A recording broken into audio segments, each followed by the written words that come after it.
Okay, first off, I know that there are so many other, well, there's a good few other, there's two that I can think of that have, I guess, concise um, videos on Hegel's Phenomenology of Spirit. One is Chad African. He has a good many videos on Hegel's Phenomenology of Spirit. Um, um, so Chad African does. He has his videos are great on that. Definitely check them out. Another one is Dr. Greg Sadler. His channel. He has a little series which is called Half Hour Hegel. He'll take one to two sections out of this book and dig deep into the text. So, and I realize that I'm going to be just another philosophy YouTuber, which is going to have videos on, that are going to have section by section videos on this. But that's what I'm going to do. So basically, Greg Sadler has a very, very in-depth look into each and every section, each and every paragraph and sentence. He kind of really digs deep. When he has a half hour every one or two sections, so he goes very, very deep into it. So if you want a more deep dig into this text, then you can go to him. I think he recently just finished the preface of this, but what I'm going to do is I'm going to do 3 sections at a time. 3 sections per video, and discuss, I guess what I've been taught on this book, and also, because I've been taught through a class called 19th Century Philosophy, and also in a Kant class, and also in one other class I was taught many things about this book. So I've been trained in I've taken classes which have incorporated this book, so I have that knowledge, and I've read parts of it. I'm going to read parts I haven't read also, and I'm also going to be taking into account the analysis of the text, which is by Findley, I think. Yep, Jan Findley. I'll be taking that into account as well. So I'll be taking stuff I've learned along with the analysis of the text by Findley and the text itself, and basically discussing it. So that's what I'm going to do here. So we're on the preface, which is about scientific cognition. What I'm also going to be using is this book, which is kind of a more of an in-depth analysis of the preface, which is by Werner Marx. So it's about the point and purpose, of this whole thing, of this whole book. It's a commentary on the preface and the intro of the phenomenology. So, starting on section 1, basically what this is, it's that philosophical a work of philosophy, you can't really have a idea of what it'll accomplish, because you can't really have a vision of what a certain work will accomplish and expect to have that thing fulfilled. And because the philosophy aims at a sort of universality, that's Finley's words. It aims at a universality. He's saying, Hegel is, that normally what a preface would do is to state the aim of a work, why he wrote it, and what the work what it's going to do. However, a philosophical work, such a explanation doesn't really work, because there's not really an idea of what it's going to achieve, first off, and there's a certain kind of universality that this thing is supposed to achieve, because, and I guess by universality is that it can in a way subsume a lot of other things and can be universal, I guess. There is this goal of universality, he says, which will embrace and sum up particulars, and cannot be expressed till those particulars have been gone through and have yielded up the universality in question. So this kind of makes me think of Frege's Grundlagen, where Frege is kind of having an inquiry on number, where he doesn't really want to have laws about particular numbers, but he wants a general law that subsumes all of numbers and can be true about all of numbers. So in the way Hegel is looking at, he's trying to achieve, his work, he wants to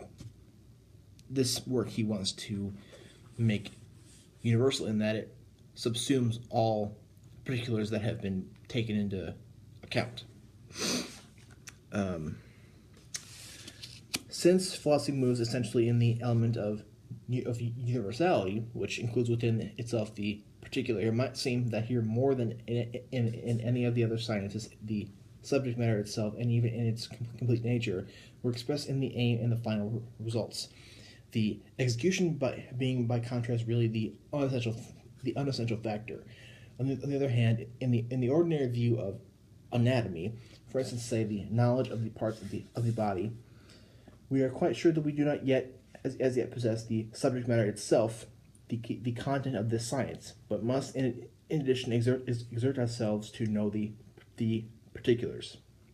In the case of philosophy, this would give rise to the incongruity that, along with the employment of such a method, its inability to grasp the truth would also be demonstrated.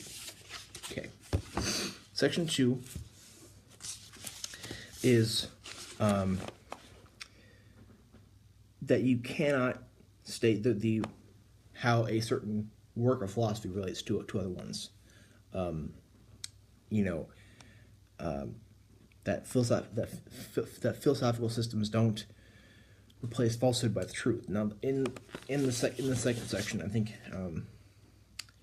what is kind of being in a way said is he's kind of in a way revealing, this system of dialectical reason, which I do have a video about, but that video of dialectic is in relation to Marx and how Marx did that, but that's still goes into, I guess, what Hegelian dialectic was, and what that is that you don't have falsehood and then you replace that, and you don't replace that by truth. You have conflict between ideas, and that's how you develop philosophical systems.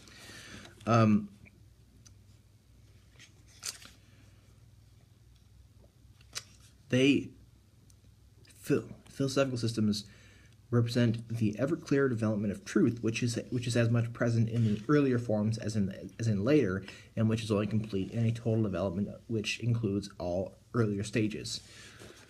That's Finley's.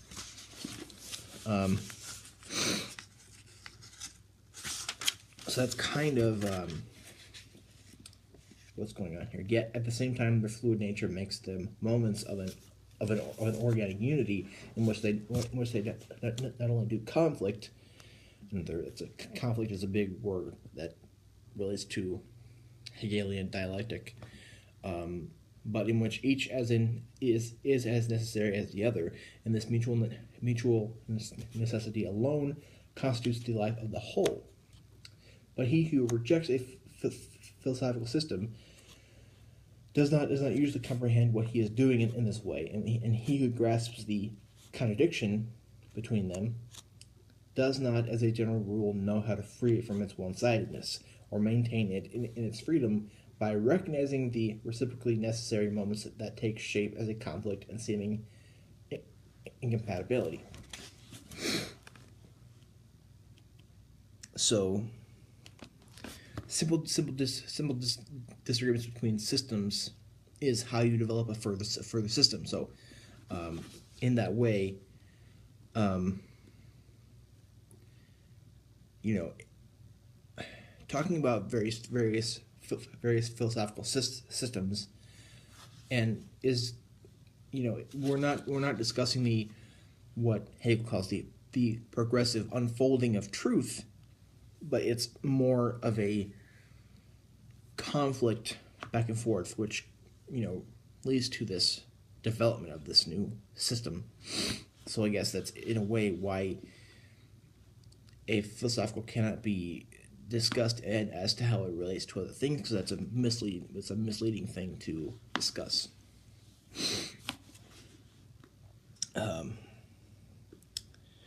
Section 3. It says a statement of philosophical aims or results is only legitimate if it's seen as initial and superficial. That's what's Findlay, I believe. Yeah. And it's not regarded as revealing the essence of the matter in hand. And there's kind of a element that's kind of going on here that deals with the absolute. Hegel systems, Hegel's philosophical systems do always have something to do with the absolute, in which it's not really that often possible that you can have a clear perception of it. You can't perceive it in its full entirety, in its full unadulterated entirety.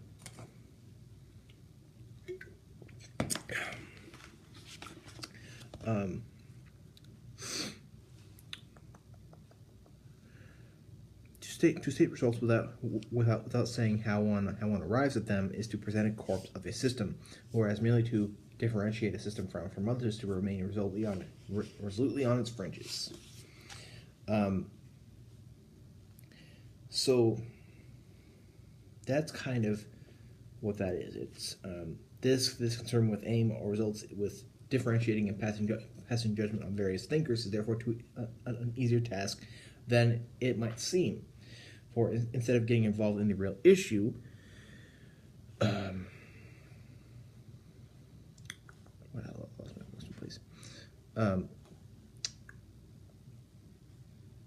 this kind of activity is always beyond it. Is always a way beyond it. Instead of tarrying with it and losing itself in it, and this kind of knowing is forever grasping at something new. It remains essentially preoccupied with itself instead of being preoccupied with the real issue and surrendering to it. To judge a thing that has substance and solid worth is quite easy. To comprehend it is much harder, and to blend judgment and comprehension in a definitive description is the hardest thing of all. So, in the next video, I'll do 4, 5, and 6. I guess I think I've kind of given a good look at these three things. Sadler has a much more in-depth thing. This is more of a good little overview of these three. If you think I left something out or didn't explain something correctly or well enough, come below. Let me know. Thanks.